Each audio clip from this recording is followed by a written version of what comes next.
Changing people's habits is very difficult. It wasn't really something that people were super like, I need this. Like, this is not something that will change my life. This is not something that I would pay for. Like, it's nice to have, I wouldn't pay for it. Branding does matter. So we sort of like realized that, this wasn't really working. Over time, we had learned that a very niche amount of people actually care about this. What would success look like?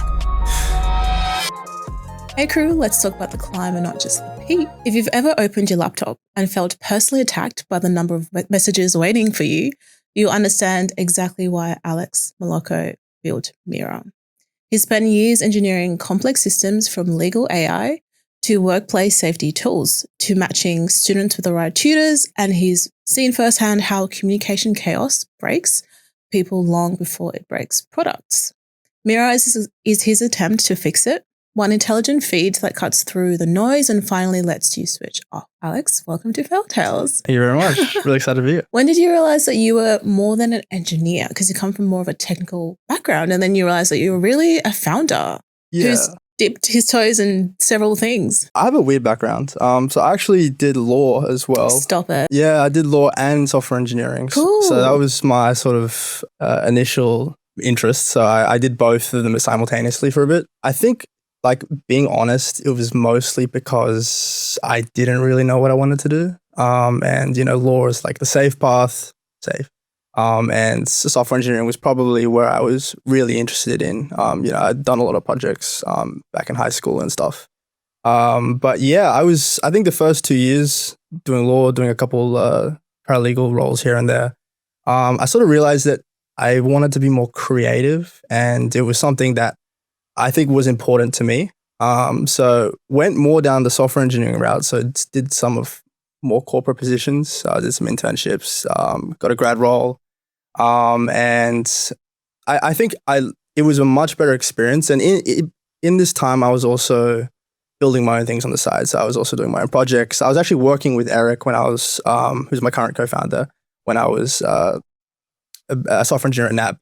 And yeah, so spent a couple months there, and I just really loved the creativity, sort of leading your own projects, leading your own, like fixing real life issues. I think that was something that was like, this is awesome. And I took the leap a couple of years back now, quit my job, went into a legal AI role first. I was sort of interested in maybe exploring that intersection of my two degrees, and it's like, am I interested in like the intersection between like law and technology, which is actually a really promising field and something that's really, really interesting. But yeah, it was, I think I just love solving problems. And with Eric, it was, we sort of discovered, I can go into it for ages, but we sort of discovered this problem, and it's something that we're really focused on. Yeah, this is why we're here. Yeah. How did you discover it, and how did you meet Eric? Yeah, Eric, he actually reached out to me.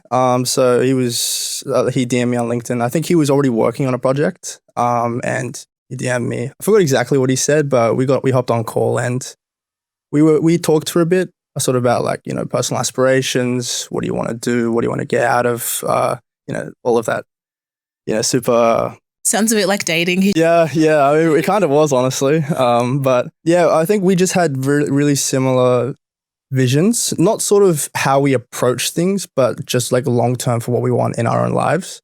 So we're actually quite different how we operate, how we think. Yeah, it's quite a dichotomy. What skills and attributes do you both bring? Yeah, he's very much on sort of the growth, distribution, sort of like talking to clients, managing clients side of things. Not to say I'm not, but obviously I'm much more product orientated, I would say. So, really exploring a problem, talking with people, iterating, designing systems. Like that's sort of what I love. Like that's like the creative aspect that I really wanted to explore. I think we've been working together for about a year and a bit now, so it's been a while. So how did the idea come about? Yeah. So it was a pretty long drawn out process. So initially when we joined forces and we just worked on the side together, we had, he was more he wanted to focus on sort of, how can I say this? He wanted to bring back your time. So like, how can you take back your time from, managing all of these different things? So what he landed on initially without me was sort of like a calendar product. So he had actually assimilated a team. He went to a hackathon, and I think he like plucked 3 engineers out. It's kind of funny. And he was working on a calendar product, similar to like VimCal or Calendly, to sort of like automatically take back your, help organize your life in a way that can really optimize every single step. And I think that's where I joined. And I took over the technical side. So we worked on that for about 3 months. And before I go on, this is going to be a long story. Yeah. We got time. Yeah. So I jumped on for a bit, and I was working on that, which was a lot of fun. And I think a lot of people who are technical will tell you that startup is actually a really good way to sort of accelerate your proficiency, way more than sort of the corporate jobs. Even Agreed. Yeah. It's crazy the difference, like the amount of things you learn by actually doing versus joining projects. Not to say that there are it's completely a disadvantage, but it was a really, really good experience. Actually getting on and learning, like facing a problem, being like, how do I do this? And actually executing it. But yeah, we went on for 3 months. We started distributing. We even had interns. We had a whole team. It was an interesting experience. And when we came to actually finishing the MVP and getting it out there, we sort of realized, like long story short, that it wasn't really something that people were super, super like, I need this. Like, this is not something that will change my life. This is not something that I would pay for. Like, it's nice to have, I wouldn't pay for it. And it was one of those learning experiences. You built before you tested the market. Yes. Yeah. And oh my God, we switched that around for like version 3, 4, and 5. But yeah, it was a super, like, I wouldn't say it was a bad experience. Obviously you learn so much. You have to do it to learn. But yeah, so we went down that route. And we spent the next 2 months after we sort of like realized that, this wasn't really working. Just going to talking to the people that we had already built relationships with. That was one of the positives of that time, is we were just talking with people all the time. We were I was bothering people, emailing them, like texting them, being like, can you please get on a call? Yeah. So basically we were talking with like the founders, executives that we had already built relationships with, and we just listened to them. Like we would just like chat it up. Like it was like a very casual thing. It wasn't like, what's the problem? What's this? We were just like, we listened to their life, how they operated. Because we were still interested in that space. And we also built a lot of the infrastructure for like an application to do with sort of like your Google Microsoft suite. So it was something we wanted to explore a bit further, but like pivot, if that made sense.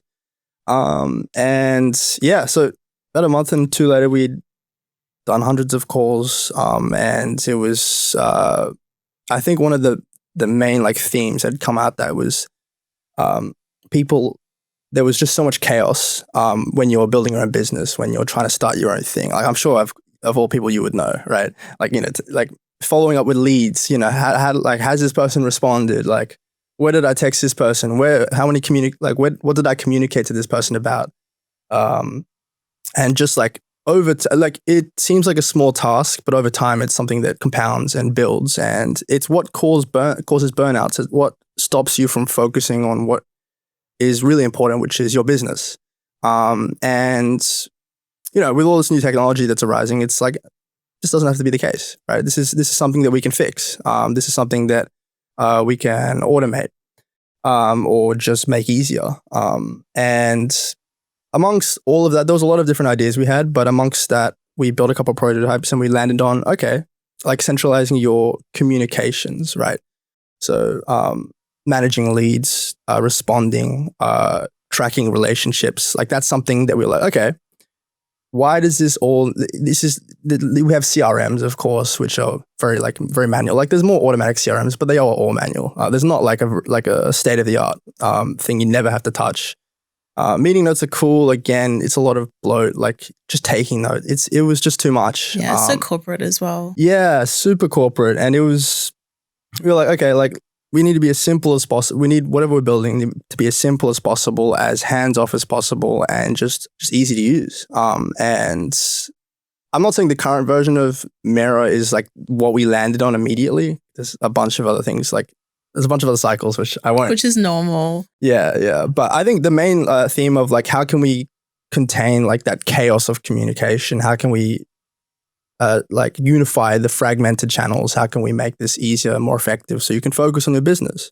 And yeah, that's where we came to. But hopefully that wasn't too. That was great. It sounds like a very beautiful and natural journey because you were contacting a lot of people, you were very actively engaged, and you were solving a problem that you had. And I find that founders who are solving their own problem often are more motivated and develop the products that actually fix it better. So that's really cool. I would say the people that use Mira now feel it way more than I did. But even at that scale, like it was becoming like a point of anxiety, a point of a hindrance for us. But yeah. Damn, so people are using it. Talk me through how did we get here? What was the development timeline process like? Yeah, so I think we started this version of the product probably like 4 months ago or 5 months ago now. So it's probably longer than most traditional MVPs would take. The only issue with like the product that we chose, which in hindsight, would I have gone down the same route that I did now?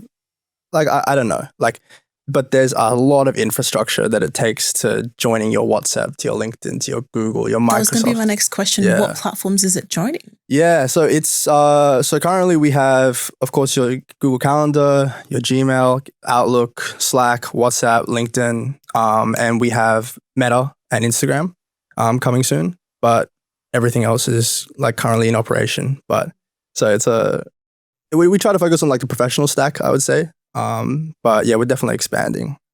To I think that would probably come later on, though. I think we're staying pretty focused. I think that's enough. It's a big task. It is. Yeah, it is. So you've spent 4 months on this current iteration, and you have people testing it already, or is it sort of like open broadly for general use? Yeah. So we went through a couple of cycles. So we had the first version of the MVP. We had 3 versions. So we had, you know, again, when you messaged me and said, oh, like how many times have you like failed at this? How many times have you failed at that? Yeah, a lot. So it was like, okay, you know, I have a lot to talk about. But the first iteration, we sort of had like we had a waitlist, sorry. And the issue with the waitlist is we didn't focus on distribution, which is kind of defeats the purpose. Like you see a lot of like new startups doing really heavy like personal branding distribution approach. I think our theme was, okay, if there's no point of having really good distribution unless your product is people love your product. So we were like, okay. And of course, there are caveats to that. But that was, we really wanted to have a really, really good product. So we were very much product first. So the waitlist sort of failed. And we moved to an open beta. So we had people, reach back into our network, have people try. People churn, a lot of people churn. And I think our most recent version, the problem with talking to a lot of people is everybody's very different. And with this sort of product, what you're trying to change is people's habits. And changing people's habits is very difficult. Because like I now need to convince somebody, instead of opening Gmail at 8:30 in the morning, to then think about and opening Mira.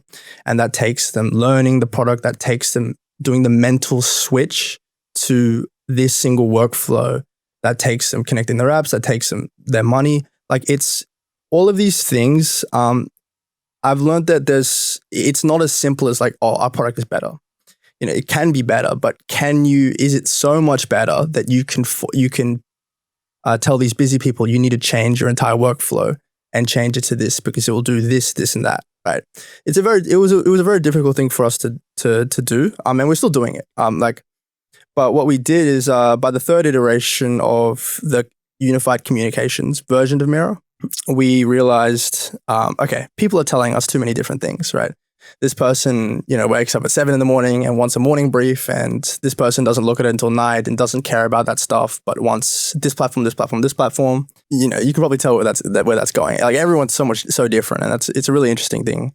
Some people don't have this problem with communications, quite frankly. Like they're like, okay, this is like I can do it myself. Like I actually prefer it being on different platforms. Yeah, and because like it's mentally easier, right? Because like if you have like a strict separation, like you have your email mode, you have your your friends mode, you have your whatever. So there's a lot of different type of people, and we very much appreciate that. And I wouldn't say what we're building now is for everyone. But yeah, so what we did is it was really old school, honestly. It was Eric's idea, so I won't take credit for it. But what we did is we sent out a literal brochure, not even a demo, we had a brochure. We had 3 points of what we would do for you. And we were like, and we had a link to like a Stripe page, and we were like, here's 3 things that we're gonna do with this product, right? And these are people that haven't used it yet. And there was a button, basically put a deposit down, and so we sent it out to a bunch of people that we'd already been talking to.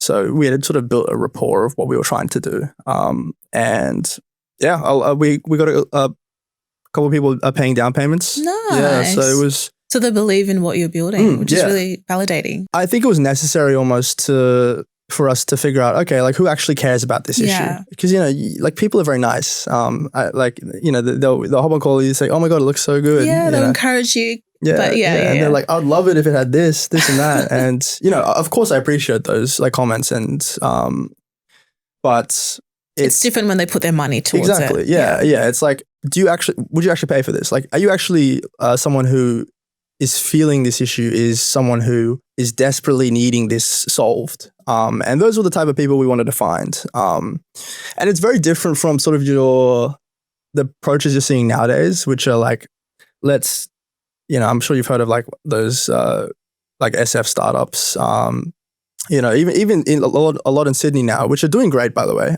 where they just, here's what we're doing very broadly, throw it out to everybody and see if it sticks.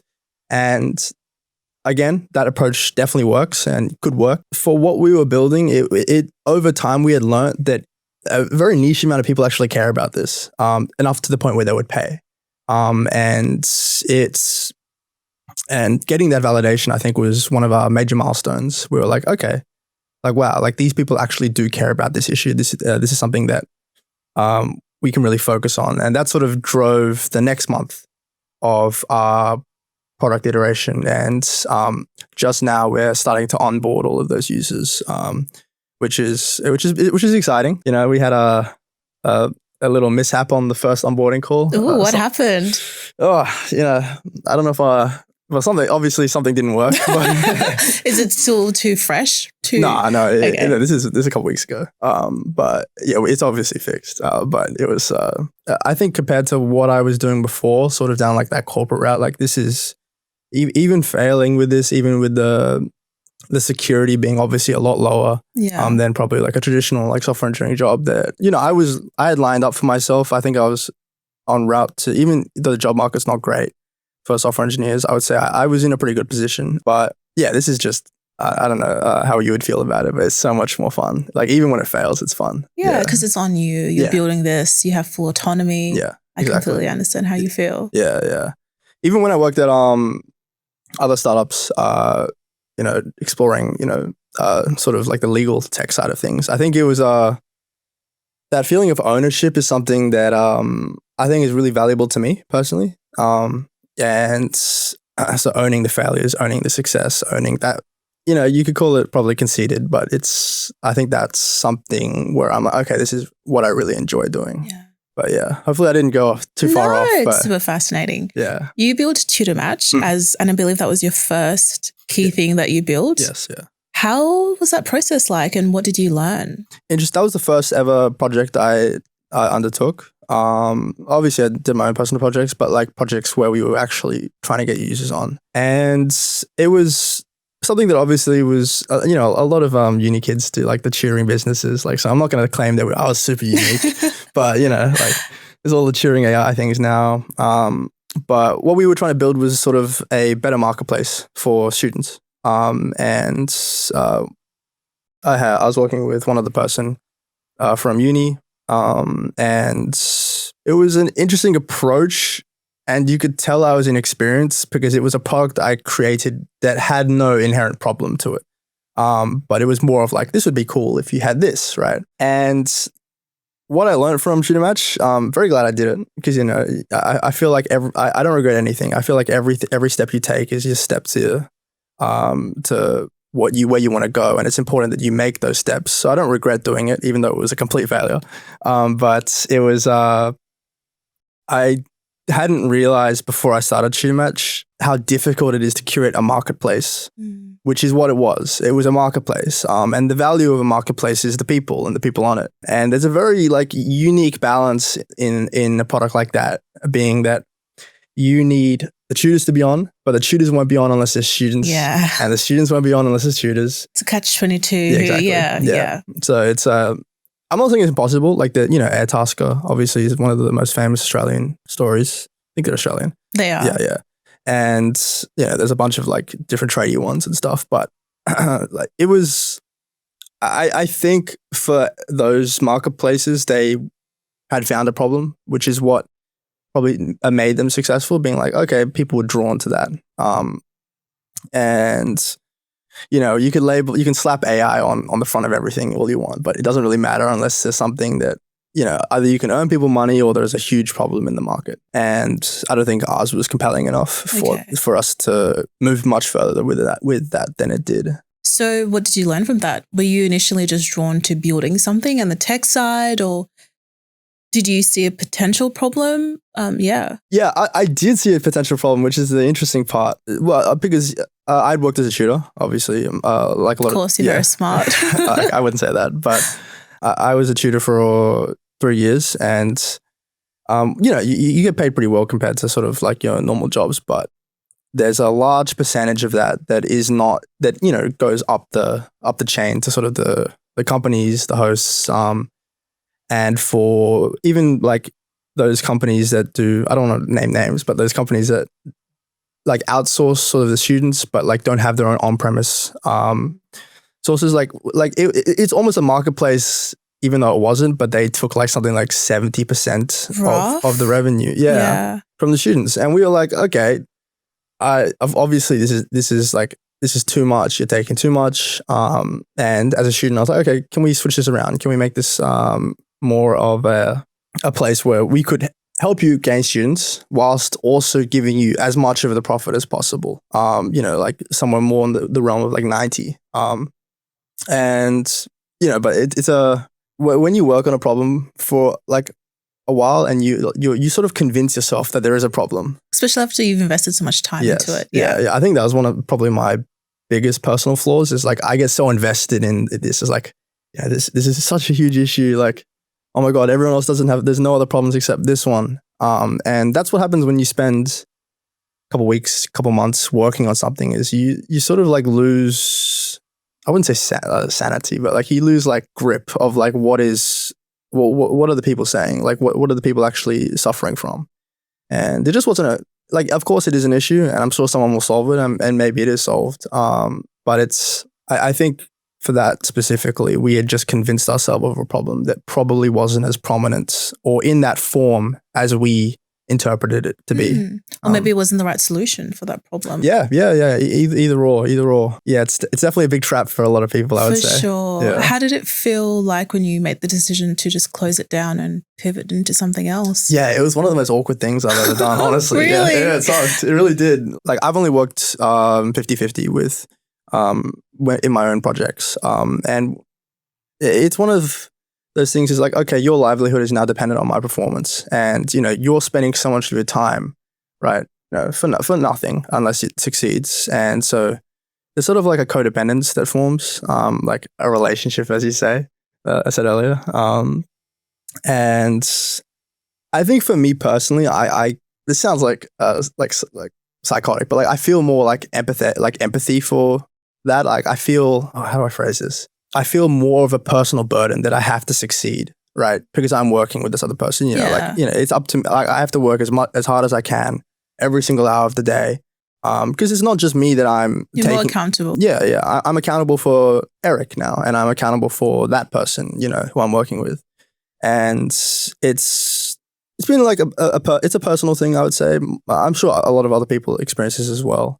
But I think for me, I was like, can we like try and do this? Like I try to save it, I would say. And I think at that point, there was sort of like a opportunity cost of where that like my partner could have been going and like what I could have been doing. It was sort of varying too much. So we sort of like stop working on it, and then later, like officially, we're like, okay, we're probably not going to continue through this anymore. But yeah, it was I don't know. I think it's more of a personal thing where I find it awkward, but yeah. And it sounds like you've learned a lot from it in terms of how you approached Mira and like make decisions and how you approached the co-founder thing, which is really good. That's what life's about, I guess. Yeah, exactly. It was I think with me and Eric, like we work like pretty well together now, but we have such like differing views on everything. So it's navigating that. It's not hard, but it's like definitely I take it as a blessing. Because I don't personally like being part of like echo chambers. I think that's one of the biggest pitfalls of startups. Of like, there's bright-eyed, like, oh my God, we're gonna go to Mars. Optimistic. Super optimistic. Like I've been around those people and they are great. Yeah. Like they're super fun to be around. But you feed off people's energy, and I think with Eric and me being so different in a lot of our views, it's grounded us a lot. Which has been really important for Mira, I would say, especially given that we're receiving so many different comments from people. But yeah, hopefully that sort of makes sense. I don't know if it does. No, it does. How do you both juggle having such different views on things? Like, what do you practically do? When I say we have different views, I'm more talking about like our philosophies on sort of like how to distribute a product would be different, or this should be that. And of course we have like long conversations about it.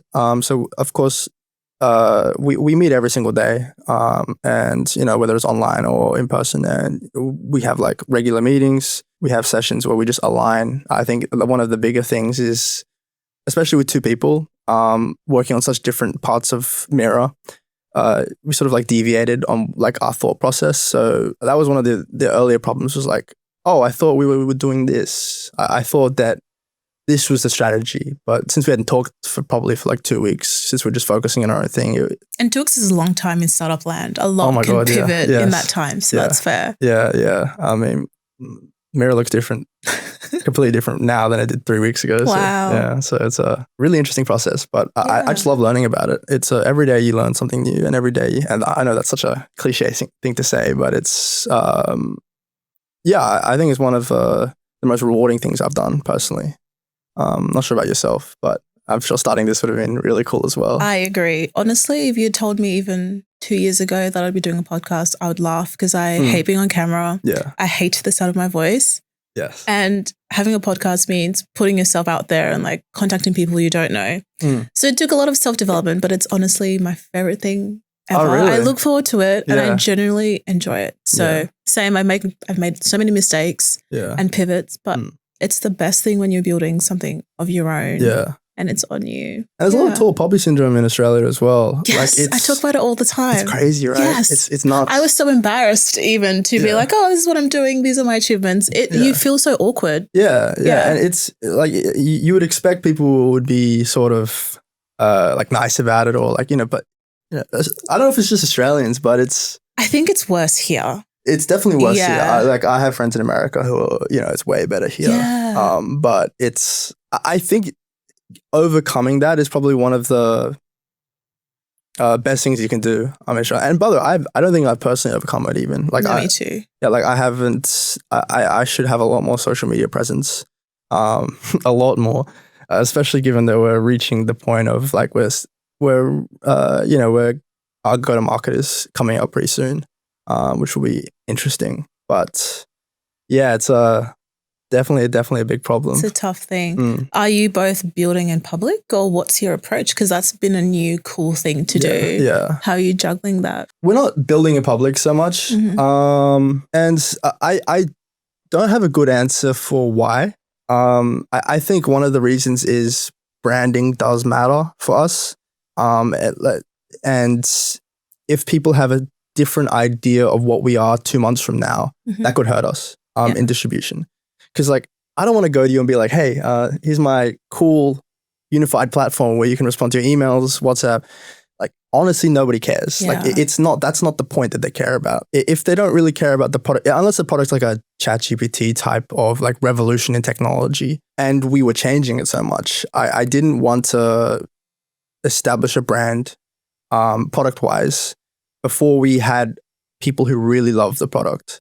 And of course, there's a balance. Like you can say to me like, oh, like, you know, why don't you just be a bit louder and then use like, you know, public feedback. And of course, that's a very valid approach as well. It's just the approach we took. Yeah. There's no good answer to why, probably. And, you know, of course, there's a lot of loud competitors. Very. Yeah. There's one I want to talk to you about after this. I'm sure. But yeah. Yes. Well, it's good that you've at least thought about it and you're being intentional. And I agree, branding is very important and you want to make sure that you're sending the right message out. Yeah. What would success look like? Yeah. So that's such a hard question, but it's for us, our next steps is like all I care about right now is the people who have paid, they need to love it. Like they need to, everything about it needs to be the best thing that they've ever had for emails, the best thing they've ever had for managing clients, managing relationships. It needs to be like such a good experience for this very small set of people. And of course that's not success, but like, I think that's the next step for us. Like that's the next milestone for us. It's like, can we actually build something that someone loves? Because if you can build for one person, you can build for 1,000. For 1,000. Yeah. Yeah, agreed. Yeah. Because I guess the sky is your limit, you know? Yeah. And I also think that like, I like that you have slowly narrowed your scope over time from what it sounds like. You kind of started with, we want to fix all the communication issues and you are now not tackling everything and then you're going to solve it in pieces as you go, which is really great. Yeah. So yeah, it's a super complicated product as well. Like I don't want to talk too much about the product, you know, but every single part of it is, it's not like your typical like ChatGPT wrapper, like sort of application where you can like prompt it in a certain way, build like an ecosystem around it and be like, oh, look, you can mark it with AI, right? Look, it makes this post for you. Look, it generates this video for you. It was very much of we had to engineer every process of the connections to each of the apps, and people, even for a minimum product, the standard has risen so much for products, especially, you know, with vibe coding, things can look beautiful very easily now. And so once we had built the infrastructure, which took a long time, especially I'm the only person coding. Amazing. Yeah. Wow. Yeah. So that's a lot of pressure. It is. And Eric's non-technical, not to his fault. I think, you know, you should focus on what you're specializing in, right? That's what I'm doing. That's what he's doing. But yeah, so it's, I think right now what we are focusing on is making the people that are using it feel calm inside of it. Because it's also, if you're going to integrate something into your life, like if you open a dashboard every single day, or if you do whatever, right? It needs to make you feel good. Otherwise, subliminally or subconsciously, you're not going to want to come back on. It's going to become more of a burden. So as a very aesthetically talented, I think, I don't know if that's the best way of putting it. Like, I understand what you mean. Yeah, I can't, you know, I'm not the, like, I wouldn't be an interior designer. Like, let's say that. Does Eric bring that lens? No. Oh. No. So you're just two headless chooks in terms of how it looks? Yes. So I've spent a lot of time like thinking about like design and like, you know, doing a lot of research. So obviously it's a skill. You can learn anything. That's one of the things I believe in. But I've had to come from zero for that. So that was You've come a long way, which is good. Yeah. So it's been a lot of fun, but nice. Fun is good. If you were to give yourself advice when you were first building Tutor Match, what do you wish that advice was, or what would it be? Again, probably the most obvious one is like you need to build for burning solutions, right? Like it needs to be something that like this person is tearing his or her hair out every single day about, and like a process that someone can't stand. And if you don't have that from the very beginning, you have very shaky foundations. I would probably say that is one of the biggest things. I also think that probably one of the smaller things for myself is like, I don't think I would have done much differently. That's good. Interestingly, like of course, like there are things I could have done better. I could have gone here, there, but I just love where I am now. Yeah, you don't regret it. I regret nothing. Yeah. Like I think that's important as well. Is you know, everything happens for a reason. It's like you wouldn't be here if like maybe there was like some coffee chat you had with someone that you decided to take that maybe inspired, True. there's a lot of like little events that you don't really realize. Could have been, yeah. Exactly. So I wouldn't say there was much I probably would tell myself. I'll say I did it perfectly. But no, but still, that's a good spot to be and a good way to live your life. Yeah. Well, thank you. I've learned so much. I look forward to seeing where Mira goes. I'll definitely be on the wait list or whatever, whenever that's open more broadly. But all the best. I'm looking forward to seeing where it goes. Yeah, really. And thank you for having me on.